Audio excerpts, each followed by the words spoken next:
How to use adjectives ending in ing and ed. And what difference between them? Study this example situation. Jane has been doing the same job for a very long time. Every day she does exactly the same thing again and again. She doesn't enjoy it anymore and would like to do something different. Jane's job is boring. Jane is bored.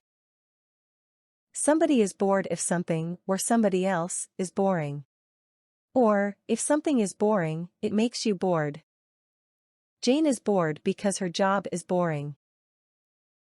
Jane's job is boring, so Jane is bored. Not Jane is boring. If a person is boring, this means that they make other people bored. George always talks about the same things. He's really boring. Compare these examples. The ing adjective tells you about the job.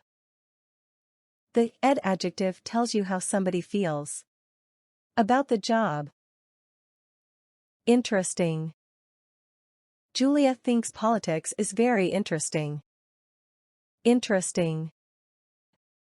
Julia is very interested in politics. Not interesting in politics. Surprising. It was quite surprising that he passed the examination.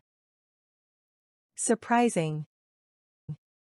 Everyone was surprised that he passed the examination. Shocking. The news was shocking. Shocking. Shocked. We were very shocked when he heard the news. If you like this video, please like and subscribe. Thank you for watching.